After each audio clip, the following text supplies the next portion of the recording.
Oke, assalamualaikum warahmatullahi wabarakatuh. Waalaikumsalam warahmatullahi wabarakatuh. Selamat pagi Bu, Ibu dosen pembimbing dan rekan-rekan sekalian. Perkenalkan, nama saya Intan Nabila dengan MPM Jam 4 Jawa 2007 dari program studi teknologi rekayasa internet. Nah, sebelumnya saya ingin memperkenalkan untuk dosen penguji. Di sini ada dosen penguji 1 Yuri Elva dan dosen penguji 2 ada Fadila Azliana. Sebelumnya saya ingin memberikan proposalnya.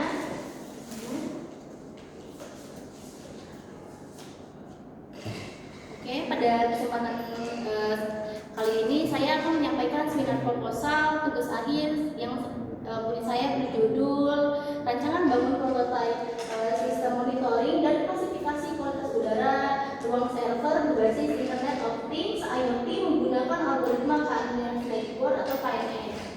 Nah, di sini kita slide selanjutnya. Oke, di sini ruang server merupakan jantung infrastruktur TI yang beroperasi non-stop 24 jam. Nah, pengelolaan ruang server umumnya hanya memperhatikan suhu dan kelembapan saja. Nah, tetapi padahal kualitas udara seperti debu di ruang server umumnya kayak PM2,5 dan gas-gas seperti CO dan amonia juga mempercepat kerusakan hardware dan korosi PCB. Nah, sistem monitoring ini yang ada pada saat ini masih sangat konvensional dan tidak mampu mendeteksi anomali secara dini. Nah, terutama saat ruang server tidak dijaga. Oleh karena itu, saya mengusulkan solusi berupa sistem IoT yang mengintegrasi sensor MG135 dan PM25 dengan algoritma Knowledge Network untuk mengklasifikasi status udara secara otomatis dan secara real time. Oke, untuk next slide. Di sini kita akan masuk ke rumusan masalah. Nah, terdapat 3 rumusan masalah dalam penelitian ini. Pertama, bagaimana merancang arsitektur hardware berbasis ISP32 dengan sensor MQ135 dan PM2,5.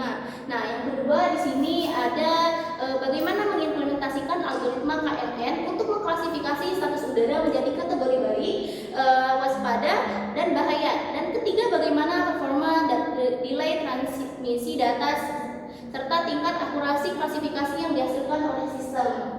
Nah, kita next slide. Nah, di sini ada tujuan penelitian. Penelitian ini bertujuan untuk menghasilkan prototipe sistem monitoring udara berbasis IoT yang mengakuisisi data secara kontinu. Nah, menerapkan algoritma KNN untuk klasifikasi status lingkungan yang presisi serta menyediakan dashboard web real time sebagai media visualisasi dan notifikasi dan bagaimana administrator jaringan bekerja. Nah, kita next slide. Nah, di sini ada kerangka pemikiran. Alur berpikir penelitian ini dimulai dari data fisik yang ditangkap sensor MQ135 dan PM25 diproses oleh ISP32, dikirimkan ke server, lalu aplikasi, kemudian dihitung sejarah menggunakan Euclidean distance dalam algoritma KNN terhadap data latih yang telah tervalidasi. Hasil klasifikasi ditampilkan pada dashboard dan memicu buzzer peringatan apabila status terdeteksi bahaya. Next slide.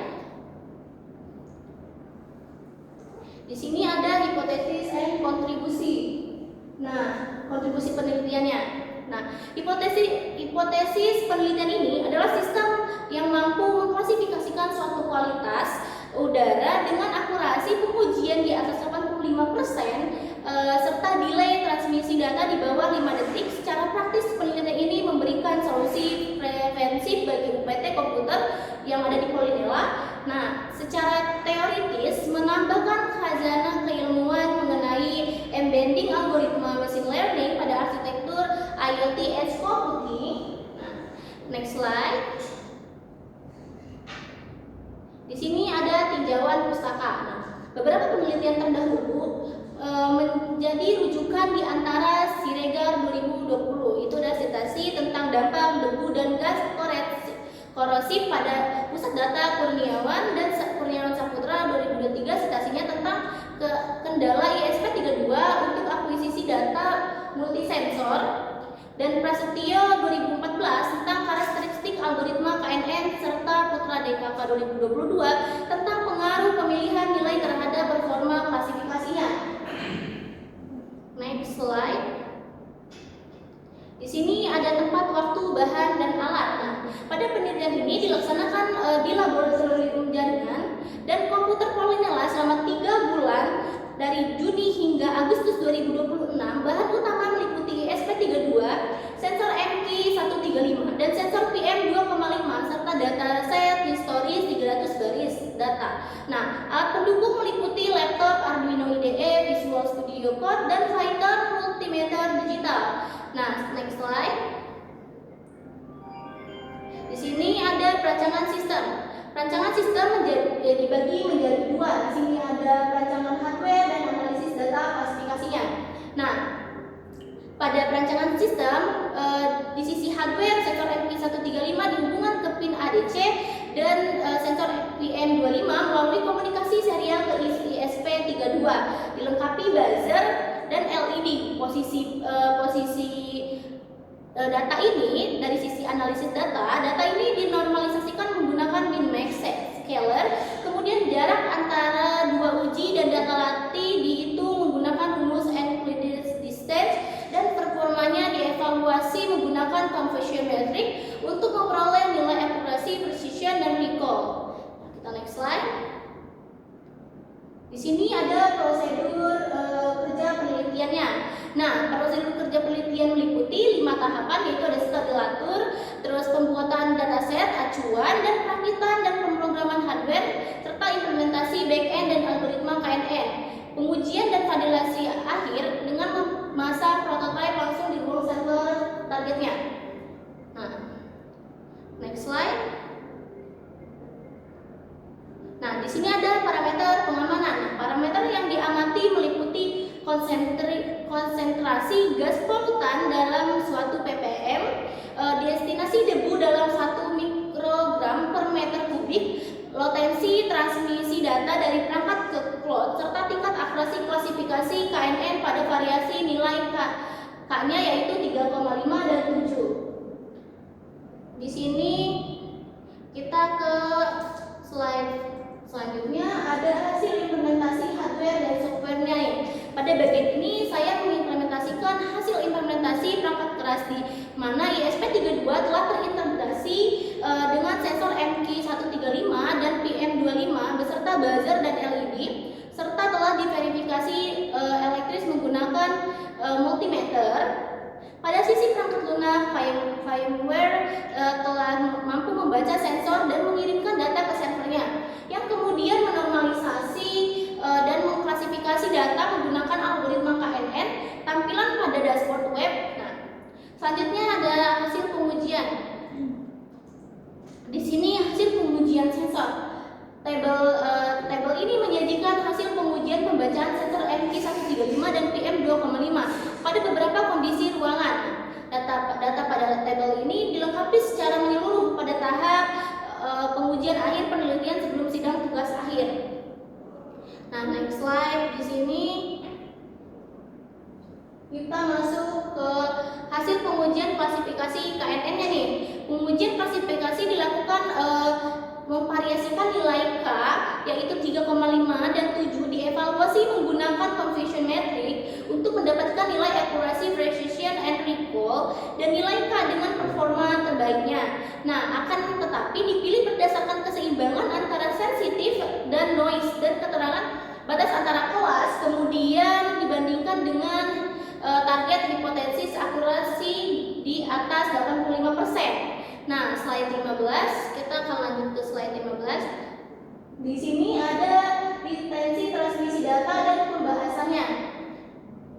Di pengujian retensi pengukuran kecepatan transfer data dari prototipe menuju database, plot melalui beberapa kali percobaan. Secara keseluruhan, hasil implementasi diharapkan menunjukkan bahwa integrasi sensor ISP32 dan algoritma KNN mampu menjawab rumusan masalah penelitian sejalan dengan temuan menurut Kurniawan Saputra 2023 serta Putra DKK 2022.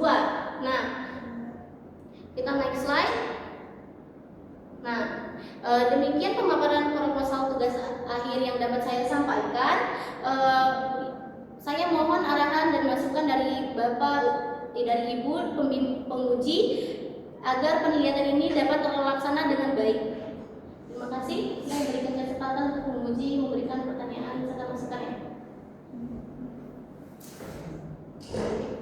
Di sini lebih tepatnya saya ingin menanyakan pada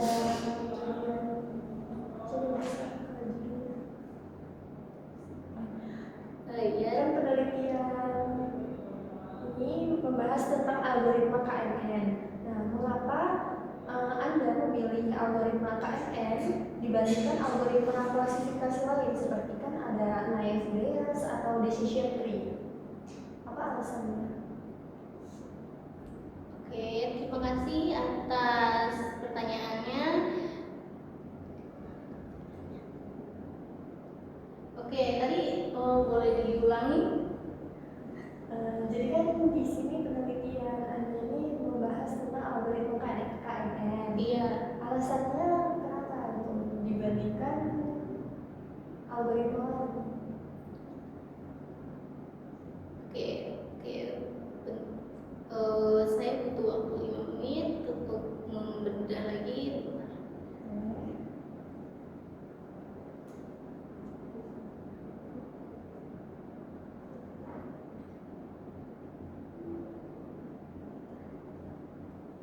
Oke, izin menjawab ya.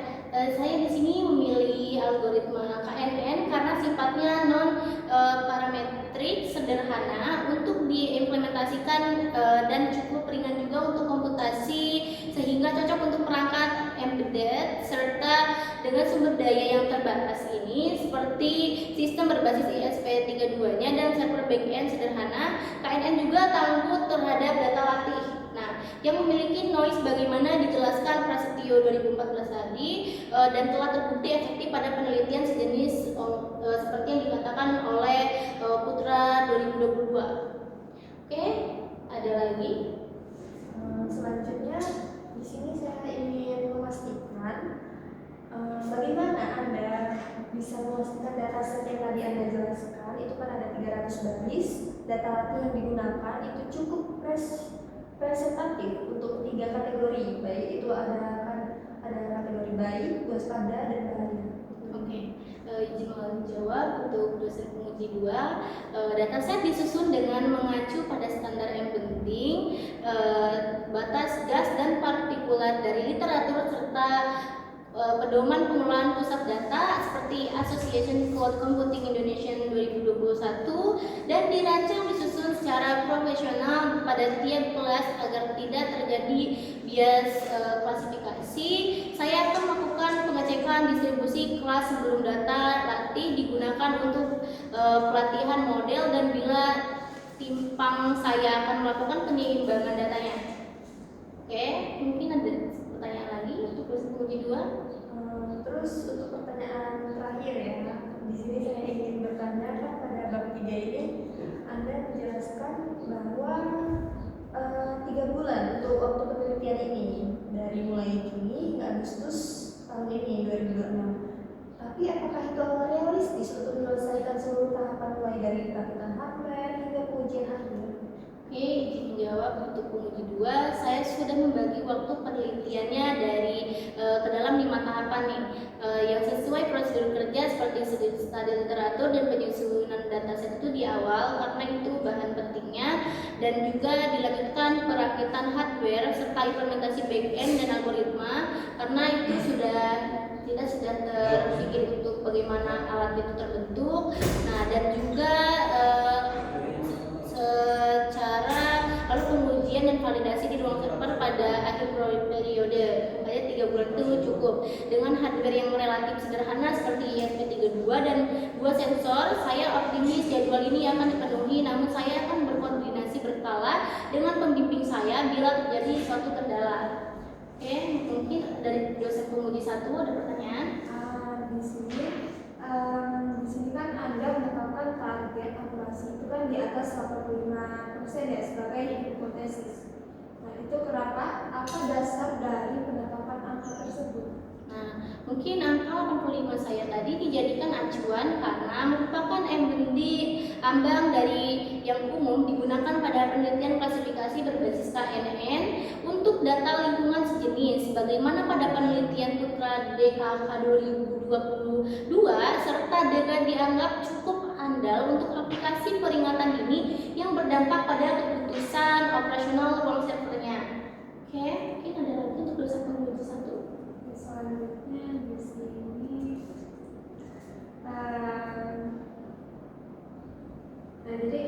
bagaimana Anda melakukan mekanisme latensi data yang akan dilakukan agar hasilnya itu bisa valid dan bisa dipertanggungjawabkan? Oke, izin menjawab untuk dosen penguji 1. Jadi pengujian saya ini latensinya akan dilakukan dengan mencatat selisih waktu sejak sensor membaca data hingga data tersimpan di database cloud diulang beberapa kali pada kondisi jaringan yang sama. Kemudian diratakan sebagaimana tercantum pada parameter pengamatannya. Saya juga akan mencatat kondisi jaringan saat pengujian agar hasilnya dapat dijelaskan secara kontekstual. Oke, mungkin ada lagi untuk dosen penguji pertanyaannya. Terakhir ini, langkah apa yang Anda lakukan untuk menjustifikasi jika hasil pengujian Anda itu menunjukkan bahwa akurasi di bawah 85% atau nilai lebih baik dari 5 detik? Oke, izin menjawab untuk dosen penguji 1. Jika akurasi belum memenuhi target saya akan mengevaluasi kembali komposisi dataset LATI, mencoba variasi nilai K lain, atau menambah fitur turun dari sensor.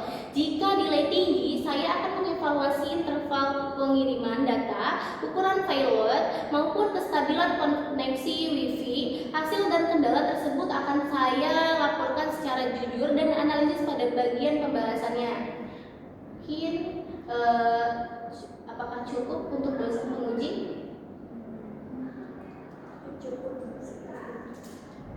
Ya, mungkin terima kasih atas waktunya. Saya akhiri. Wassalamualaikum warahmatullahi wabarakatuh. Waalaikumsalam warahmatullahi wabarakatuh.